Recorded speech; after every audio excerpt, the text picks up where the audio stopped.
நீங்கள் பார்த்து ரசித்துக் கொண்டிருப்பது உங்கள் ஜித் தொலைக்காட்சி.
கலை மங்கள சக்தி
பேச்ச பேச்சியும் புத்திருக்கு வந்தருள் மூணு முகம் கொண்டவளே முப்புறத்தை ஆண்டவளே முக்கணிய முப்பிடாதி முன்னால் வந்தருள் புரி சந்தேன மாரியமோ கற்கார்க்க வேணுமா அங்கால ஈஸ்வரி அழகு நல்ல மாதா அடியாளுக்கு அருள் புரி எந்தாயனாகம் இலக்கருள வேணுமா சக்திய பகவதி கற்கார்க்க வேணுமம்மா கற்கார்க்க வேணுமம்மா கலிக்கனாச்சி அம்பிகையே கலிக்கனாச்சி தாய கலைக்கருள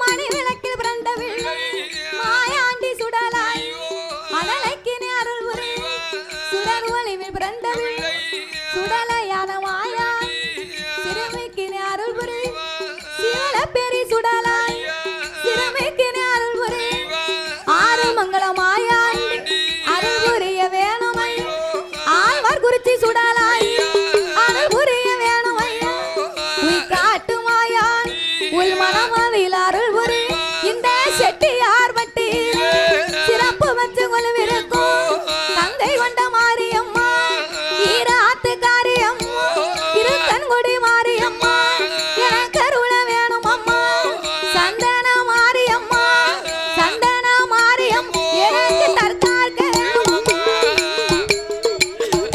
சந்தன மாரியம்மா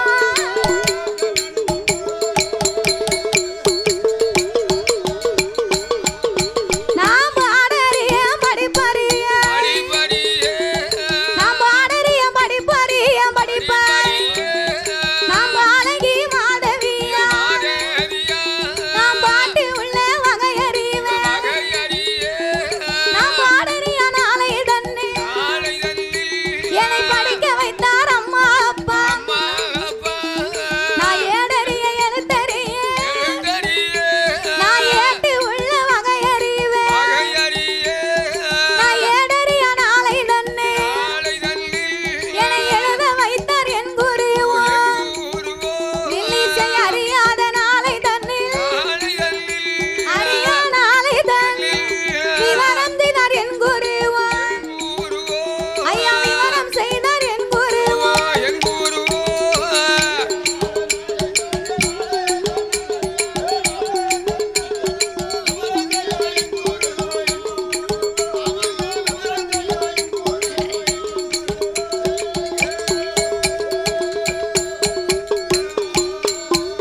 சாமி ஐந்து நல்ல வயதடி எனக்கு ஐந்து நல்ல வயதடி நான் அறியாத பிராயத்தில் என்னை அறிவு கலை படிக்க வைத்த என் அம்மா அப்பாவை நான் மறந்தேன் சாமி கற்று தந்த வார்த்தையார் எந்த கனவிலையும் மறப்பதில்லை சொல்லி வைத்த அண்ணாவி சொற்பனத்தில் மறப்பதில்லை நான் ஒரு நாள் மறந்தால் எல்லா ஒரு நாள் மறப்பதில்லை நெஞ்சொரு நாள் மறந்தால் என் நினைவோ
நகரில் வில்லை சைக்கவிகள் விருத்தம் போட்டாரு இவ்வுலகில் கியாதி வச்சு இவ்வுலகில் ஐயாய் சக்கியவர்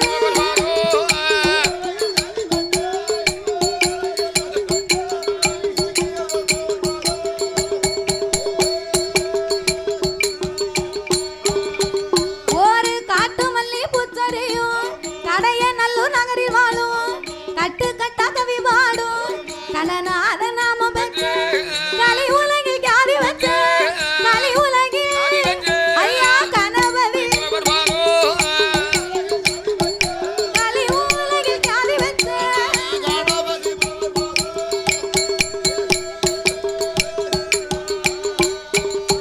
ஐயா குருவினோட திருப்பாதத்தை திருப்பாத நான் குருவினோட திருப்பாதத்தை கொண்டேன் ஐயா என் சிரசில் இங்க வந்த சபையோர்க்கெல்லாம் இனி வரப்போற பெரியோர்க்கெல்லாம் வணக்கம் செய்து மாறு பேரும் இங்க கூடியிருக்கும் பெரியோர்க்கெல்லாம்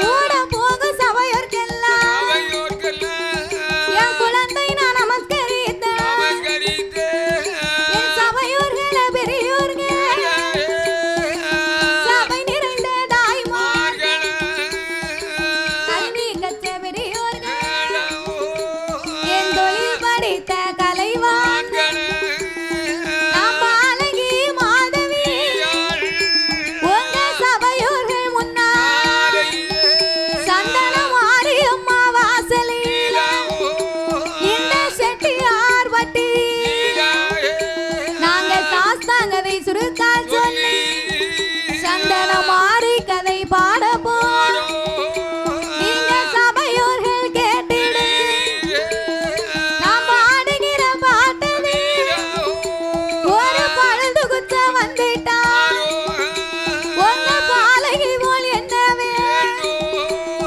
நான் சொல்லுகிற சொல்லாடி ஒரு சொல் குறைகள் இருந்துட்டான் உங்க சொந்த குழந்தை போல என்னவே அறிந்து நான் பாடிட்டான் அறியாமல் பாடிட்டான் எனக்கு தெரிந்து நான் பாடிட்டான் இல்லை தெரியாமல் பாடிட்டான் அதிலே முன் சொல் பின்னால் வந்துட்டான் இல்லை பின் சொல் முன்னால் வந்துட்டான் நாங்கள் ஆறு பிள்ளை நூறு கூச்சு ஆறு பிள்ளை நூறு கூச்சு எங்களை ஆதரிக்க வேணும்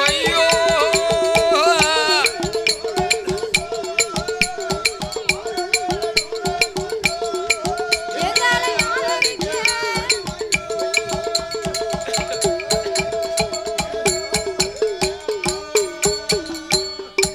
சபையோர்களே பெரியோர்களே பெரியோர்களே சபை நிறைந்த தாய்மார்களே எனது அருமை தாய்மார்களே பெரியோர்கள் சபையோர்கள் என்னை பெற்றெடுத்த தாய்மார்களே தாய்மார்களே கல்வி கற்ற பெரியவர்களே பெரியவர்களே தொழில் படித்த கலைவாணர்களே கலைவாணர்களே வருங்கால தோழர்களே வாலிபர் இளம் சிங்கங்களே வாலிப இளம் சிங்கங்களே எனது அருமை சகோதர சகோதரர்களே சகோதர சகோதரர்களே அதாவது என்ன இந்த செட்டியார்பட்டி மாநகரத்திலே இந்த நகரத்துல மக்களை காத்து ரட்சித்து என்றென்றைக்கும் கிருபையோடு குலவிருந்து வரக்கூடிய வரக்கூடிய என் நம்பிகை அங்கையர்கண்ணி அகிலாண்ட கோடி பிரமாண்ட நாயகி பிரம்மாண்ட நாயகி அருள்மிகு என் தாயாகப்பட்ட சந்தன மாரியம்மன் திருவாலயம் இந்த ஆலயம் அடேப்பா இந்த பெரிய ஆலயம் அப்பேற்பட்ட இந்த சந்தன மாரியம்மன் திருவாலயத்திலே இந்த ஆலயத்துல ஆடி மாதத்திலே கடைசி வெள்ளிக்கிழமையை முன்னிட்டு முன்னிட்டு மாதாந்த வெள்ளியை முன்னிட்டு முன்னிட்டு அம்மாளுடைய ஆலயத்திலே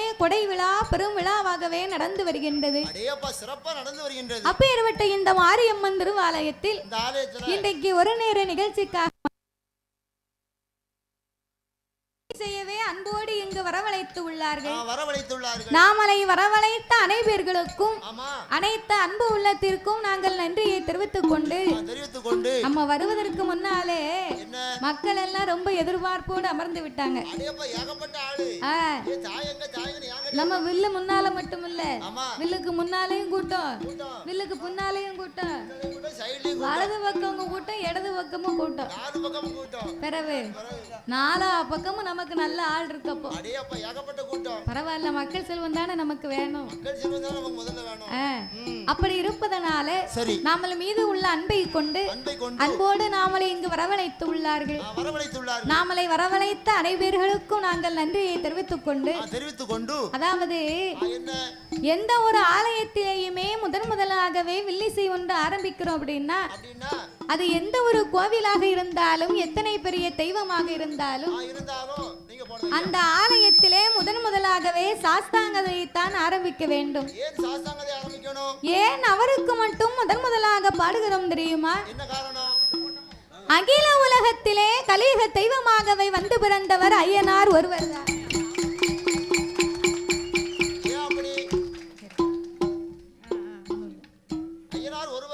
அகில உலகத்திலே தருமஞான சாஸ்தாவாகவே பிறந்தவர்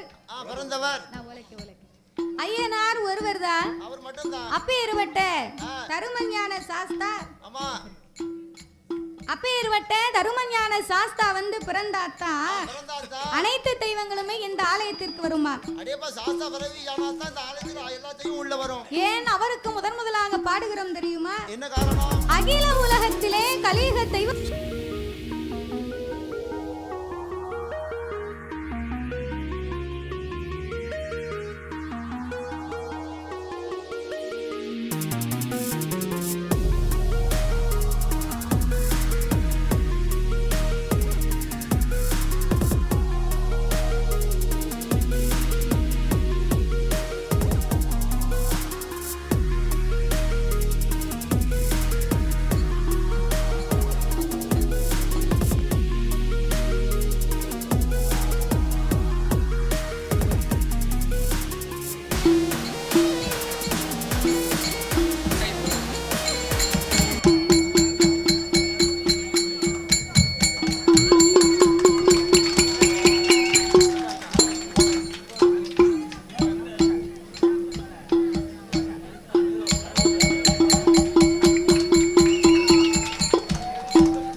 அதாவது நாமல் அனைவர்களுமே இந்த உலகத்திலே தாயுக்கும் தந்தைக்கு வந்து பிறந்த சாதாரணப்பட்ட மானிட மனுக்கள். ஆனால் என் தருமஞான சாஸ்தா அப்படி அல்ல. அரிக்கும் சிவனுக்கும் ஆணு அப்பேர்வட்ட தருமஞான சாஸ்தா வந்து பிறந்தாத்தான் சகல தெய்வங்களுமே இந்த ஆலயத்திற்கு வந்தது மாதிரி. அப்படி சாஸ்தா மட்டும் பிறக்கலைன்னா என்ன ஆகும்? சாமி அவுட்ல வந்துட்டு அவுட்ல வீட்டுக்கு போயிரும். பைபாஸ் வரைக்கும் தான் வரும், உள்ள வராது. ஆமா, அதனால சாஸ்தா பிறந்தாத்தான் சகல தெய்வங்களுமே இந்த ஆலயத்திற்கு வருமா. ஆகையினால் நான்கே வார்த்தையில் சாஸ்தாவை பிறவி செய்துவிட்டு சக்தி கொண்டு கொலுவிருக்கும் கங்கை கொண்ட சந்தனமாரிய அம்மனின் திருப்புகளையே நாங்கள் பாட இருக்கின்றோம். பாடும் பாட்டிலே பலது குச்சங்கள் இருந்தாலும் சொல் குச்சங்கள், இசை குச்சங்கள், எங்கள் கதை குச்சங்கள். கதையிலே பொருள் குச்சங்கள். சாரீர குச்சங்குறை இருந்தாலும் சரீர குச்சங்குறை முன்னால் வந்திடலாம். அறிந்து பாடினாலும் அறியாமல் பாடினாலும் தெரிந்து பாடினாலும் எங்களுக்கு தெரியாமல் பாடினாலும் எங்களுக்கு முன்பாகவே இந்த ஆலயத்திற்கும் இந்த ஊருக்கும் எத்தனையோ பெரிய பெரிய புலவர்கள், பேரறிஞர்கள், கவிஞர்கள் எல்லாம் வந்து பாடியிருக்கலாம். ஆன போதிலும் அடியால் நான் ஒரு சிறு குழந்தை. சிறு குழந்தை. உங்கள் வீட்டு பிள்ளையாகிய நான் மாதவி.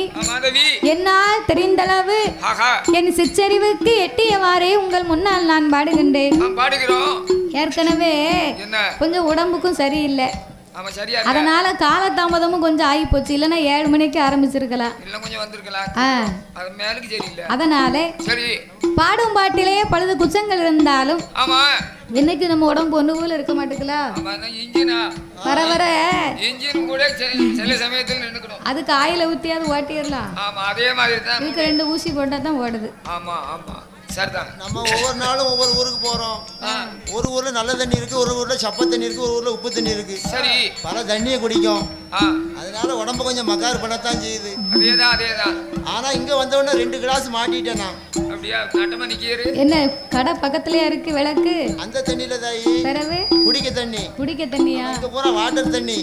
நம்ம தொண்டை அடைச்சிருந்தாலும் தப்புன்னு திறந்துரும். ஆமா, இந்த தண்ணி குடிச்சா டான்னு திறந்துரும். அம்மா வாசலுக்கு வந்தாச்சுன்னா இந்த மேடையில் அவளை நினைச்சு ஏறியாச்சுன்னா எல்லா நோயும் பறந்துரும் பார்த்துக்கோ. ஆமா, அப்படி இருப்பதனால அம்மனுடைய ஆலயத்திலே குற்றம் குறைகள் இருந்துட்டாலும் உங்கள் வீட்டு பிள்ளையை தவறு செய்தால் அதனை எப்படி வீட்டிற்கு அழைத்து சென்று ஆதரிப்பீர்களோ? ஏன் இதை உங்ககிட்ட சொல்லுதோம்னா, செல்லுல பார்க்கும்போது இந்த பிள்ளை நல்லா படிச்சது, இன்னைக்கு ஒரு மாதிரி படிக்கு அப்படின்னு நீங்க நினைக்க கூடாது. என்னைக்கு நம்ம உடம்பு நம்ம பேச கேட்காது, அதுக்குத்தான் சொன்னேன். அதனால ஒண்ணும் இல்ல. அதனால உங்கள் வீட்டு பிள்ளையை தவறு செய்தால் அதனை எப்படி வீட்டிற்கு அழைத்து சென்று அன்போடு ஆதரிப்பீர்களோ அதுபோல் எங்கள் 6 பேர்களையுமே ஆதரிக்குமாறு கேட்டுக்கொள்கிறோம். பாதி மதி மான் மழுவோ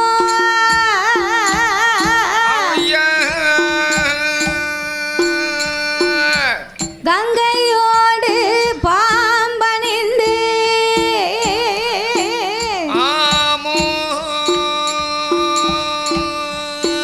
பார்வதியை மனம் புரிந்த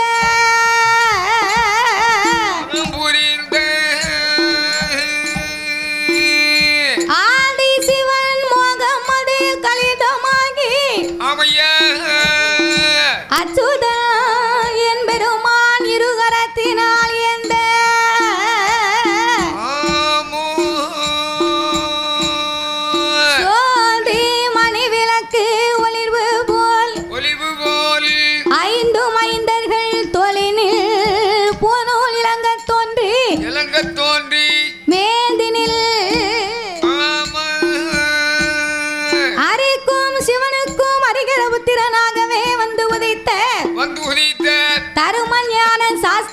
யார் யாரெல்லாம் வந்து பிறந்தார் தெரியுமா?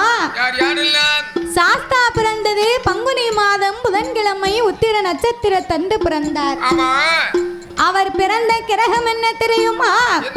பங்குனி மாதம் புதனது உத்திரம். சாமி பங்குனி மாதம் புதனது உத்திரம். நல்ல பௌரண பஞ்சமி கடங்க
கூட்டம் இருக்கு.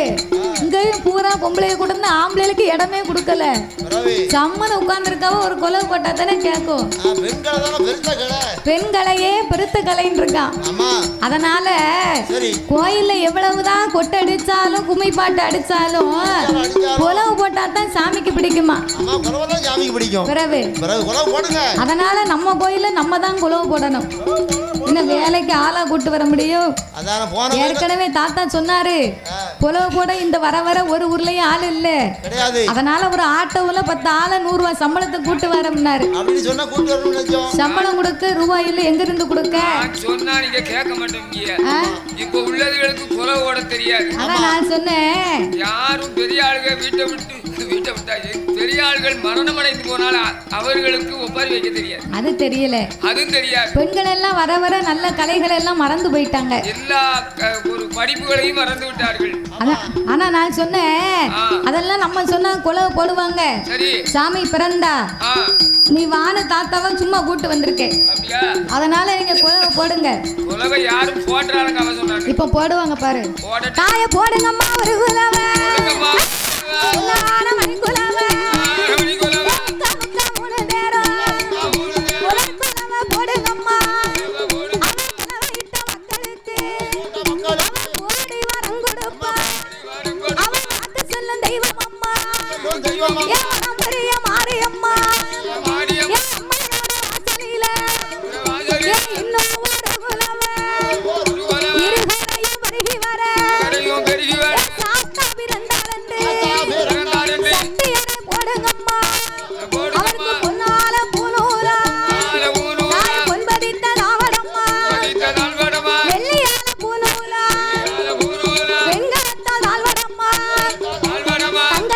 பூலூலா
தொலைந்து விட்டது ஐயா, ஒரு கொலுசு தொலைந்து விட்டது.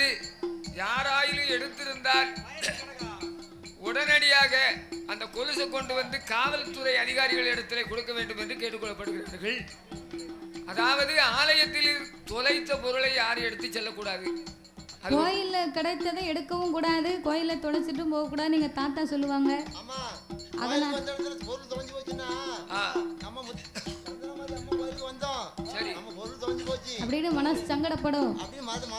அதனால யாராவது எடுத்திருந்தாலும் நிர்வாகத்துல கொண்டு வந்து கொடுங்க. அம்மா அதுல இருந்து உங்களுக்கு கூட ஒரு மடங்கு கொடுப்பா.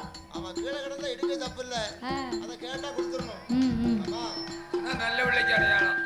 அப்பேர்வட்ட இறைவன் வாழும் அந்த கைலாச வாசலில் ஆண்டவனாகிய சாட்சாதி சிவபெருமான் யானை தோல் போர்வையும் புலித்தோல் ஆசனங்களோடு சக்தியோடு ஆண்டவன் கையிலே குலவிருக்க இறைவனோடு இன்னும் யார் யாரெல்லாம் குலவிருந்து வருகின்றார்கள். ஆகாயத்தில் சூரியனோ ஆகாயத்தில் சூரியனோ அன்புகுளி சந்திரன் ஆகாயவாணியோடு ஆகாயவாணியோடு அழகு தெங்காடுவே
ஆண்டவனாகிய சாத்தாதி சிவபெருமானோடு யானை தோல் போர்வையும் புலித்தோல் ஆசனங்களோடு நாமளை ஏன் படைத்தார்? எதற்கு படைத்தார்? மண் உலகிலே மனிதர்கள் எல்லாம் ஒற்றுமையாக வாழ வேண்டும் என்று தான் ஆண்டவன் இந்த உலகத்தை படைத்தார். ஒற்றுமையா வாழணும்னு உலகத்தை படைத்தார். ஆனா இன்னைக்கு ஒற்றுமை இங்க எங்கேயாவது இருக்கா? எங்கேயுமே இல்ல. உலகத்துல யாரிடத்திலுமே ஒற்றுமை இல்ல. நம்ம குடும்பத்திலே ஒருத்தருக்கு ஒருத்தர் ஒற்றுமை இல்லையே. குடும்பத்திலே சண்டை வருது. ஊரெல்லாம் உலகமெல்லாம் ஒற்றுமையா இருக்கணும்னா எப்படி இருக்கும்? அதானே அண்ணன் தம்பிக்கு ஒரு ரெண்டு பேருக்குமே ஒரு ஒற்றுமை இருக்காது. அண்ணன் தம்பிக்குள்ளனா 5 வயசு வரைக்கும் அண்ணன் தம்பி, 10 வயசு வரைக்கும் பங்காளி, 20 வயசுல இப்போ எதிரி மாதிரி இருக்காங்க. எங்க நம்மளை விட பெரிய ஆளா வந்துருவானோ, நம்மளை விட பெரிய வீடு கட்டிடுவானோ அப்படின்னு ஒருத்தருக்கு ஒருத்தர் இன்னைக்கு போட்டி பொறாமையா இருக்கு. ஒரு ஆளு நம்மளை விட நல்லபடியா முன்னேறி போயிட்டாங்கன்னா பரவாயில்லையே, நேற்று ரொம்ப சங்கடப்பட்டாரு, இன்னைக்கு ஒரு வழியா நல்ல வாழ்க்கைக்கு வந்துட்டாரு அப்படின்னு சந்தோஷப்படக்கூடிய மனப்பான்மை இன்னைக்கு யாருக்குமே கிடையாது. போட்டி பொறாமைகள் தான் அதிகமே தவிர நல்ல உள்ளம் யாருக்கும் அதிகமா கிடையாது. அப்போ ஆண்டவே நல்லவர்கள் வந்து குறைய பேர்கள் தான் இருப்பார்கள். ஆமா, கெட்டவர்கள் வந்து அதிகமா இருப்பார்கள். ஏகப்பட்ட பேர் இருப்பா. அதான் அதர்மம் அதிகம். ஆமா, அதே மாதிரி தர்மம் கம்மி. கம்மி. சரி, அப்போ இந்த ஆண்டவனாகிய பகவான் மண் உலகிலே மனிதர்களை எல்லாம் ஏன் படைத்தார்? சிவனுடைய படிவத்திலே இதோ நின்று கொண்டிருக்கிறார்களே, நாமளை பெற்றெடுத்த தந்தையை படைத்தார். அம்மா சிவ சக்தி இருக்காளே இந்த சந்தன மாரியம்மா, அந்த அம்மாளுடைய வடிவத்திலே 4 பக்கமும் அமர்ந்து கொண்டிருக்கிறார்களே. தாய்குல தங்கம் மாதவர் குல மாணிக்கம் நாமளை 10 மாதம் சுமந்து பெற்று எடுத்த தாய்மார்களை படைத்தார். நாங்கெல்லாம் சக்தியின் அம்சம். அப்படியா? எங்களெல்லாம் சாதாரணமா நினைக்க கூடாது. சாதாரணமா நினைக்க மாட்டேன். நான் வீட்டை விட்டு வெளியே வரும்போது என்ன என் பொண்டாட்டி காலில் விழுந்து கும்பிட்டுட்டு தான் வருவேன். அதானே நீ நல்லா இருக்க. அவ்வளவுதான் தெய்வமா நினைச்சுக்கிட்டு இருக்கேன். பரவாயில்ல. ஆமா, நீங்களும் சக்தி அம்சம்ல. அப்போ ஆண்டவனாகிய பகவான் ஆணென்றும் பெண்ணென்றும் அகில உலகத்தையே உண்டு பண்ணி நாமளுக்கெல்லாம் எண்சான் உடம்பை கொடுத்தார், ஒரு சான் வயற்சை கொடுத்தார். எண்சான் உடம்பு ஒரு சான் வயிறுனா என்னம்மா? எண்சான் உடம்புன்னா அவங்கவங்க கையால அவங்கவங்க உடம்ப அளந்து பார்க்கணும். அது நெட்டையரா இருந்தாலும் சரி, குட்டையரா இருந்தாலும் சரி, அவங்கவங்க கையால அளந்து பார்க்கணும். அப்ப அவங்கவங்க கையால அளந்து பார்த்தா 8 சாண்டா இருக்குமா இந்த உடம்பு. எண்சான் உடம்புல ஆண்டவே ஒரே ஒரு சான் மட்டும் இந்த வயத்தை கொடுத்தாரு. ஒரு சான் வயத்தை கொடுத்ததுக்கு உலகத்துல என்ன பாடுபட வேண்டியிருக்கு? ஊரு விட்டு ஊரு, மாவட்டம் விட்டு மாவட்டம், நகரம் விட்டு நகரம், மெட்ராஸ் வரைக்கும் போக வேண்டியிருக்கு. எதுக்கு? இந்த ஒருசான் வயத்துக்கு. பிறகு காய்ச்சல் வந்தாலும் மண்டை அடிச்சாலும் என்ன ஆனாலும் சரி, ஒரு மாத்திரை வாங்கி போட்டுக்கிட்டு ஒன்னு குத்துனோமா வீட்டுக்கு விட்டு வந்தோமா இருக்கணும். அப்பதான் 10 ரூபாய்க்கு உழைக்க முடியும். எல்லாம் இந்த ஒருசான் வயிற்றுக்கு தான். ஒருசான் வயிறு நம்ம சாதாரணமா சொல்லக்கூடாது. இந்த ஒருசான் வயிற்றுக்கு காலையில எஞ்சோட மூஞ்சி கழுவுனோம்னா 2 கிளாஸ் காபி, காலையில 8 மணிக்கு 10-14 இட்லி, 1 மணிக்கு நல்ல சாப்பாடு, 3 மணிக்கு காபி, 4 மணிக்கு நைட்டு 8 மணிக்கு சப்பாத்தி. எதை போட்டாலும் அத்து போகுது. அப்ப ஒருசான் வயிற்றுல சாதாரணமா சொல்லக்கூடாது. இந்த உலகத்துல விளையுது பூராமே அப்போ இந்த ஒரு சான் வயத்தை கொடுத்ததுக்கே நம்ம உலகத்துல இந்த பாடுபட்டோம்னா ஆண்டவே உடம்பெல்லாம் நமக்கு வயத்தை கொடுத்தா நமக்கு என்ன பாடு? இந்த உலகமே தாங்காது. அதுக்குத்தான் ஆண்டவே மனிதனுக்கு இதுக்கு மேல உருவமே உனக்கு வேண்டாம்ப்பா, இதோட உன் உருவத்தை முடிச்சுக்க அப்படின்னு தான் ஆண்டவே தலையில முடிய கொடுத்தாராம். முடிக்கு மேல என்னமோ உண்டா? வேணுதான் இருக்கு. அது மருந்து போட்டு இப்ப அழிச்சிட வேண்டியதான். பிறகு அப்போ ஆண்டவன் இவ்விதமாகவே நாமலை படைத்து 6 அறிவை கொடுத்தார், 9 தத்துவத்தை படைத்தார். மனிதர்களுக்கெல்லாம் 3 ஆசைகளை கொடுத்தார். மண் ஆசை, பொன்னாசை, பெண்ணாசை என்று 3 ஆசைகளை கொடுத்த முக்கண்ணனாகிய பகவான் இந்த மனிதர்களை படைத்தால் மட்டும் போராது. படைத்த மக்களுக்கு மரம், செடி, கொடி, பயிர், புல், பூண்டு, இலை தாவரங்களோடு ஆடு, மாடு, கண்டுகாடைகள் அதனையும் படைத்து படைத்த மக்களுக்கெல்லாம் பட்டினி இல்லாமல் படியிழக்க வேணும் என்று ஆண்டவன் எப்படி படியிழந்து வருகின்றார் தெரியுமா? நாளை நல்ல தினை எடுத்து, நாளை நல்ல தினை எடுத்து, நாளை நல்ல தினை எடுத்து அவன் நாடு எங்கும் படி அளந்தார், அவன் நாடு எங்கும் படி அளந்தார்.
அழைத்து வந்த ஈசனுக்கு இளைப்பாரி கொடுத்தார். இளைப்பாரி கொடுத்தார். படியிழந்த ஆண்டவனுக்கு பாலும் பழமும் கொடுத்தாளாம் அந்த பார்வதாதேவி. அவெல்லாம் பொண்டாட்டி. அவெல்லாம் பொண்டாட்டியா? ஆமா. ஏன் எதனால? நம்ம பொண்டாட்டி இருக்காளே. இப்ப நான் வெளிப்படிச்சு வீட்டுக்கு போனோம்னா சரி என் பொண்டாட்டி சட்டாப்பையோட நிக்க. எதுக்கு? ரூபா கொடுக்கறதுதான். ரூபா கொடுத்தா தோசை சுட்டு தருவா. ரூபா கொடுக்கலன்னா பூசை கொடுப்பா சட்டாப்பையிட்டு.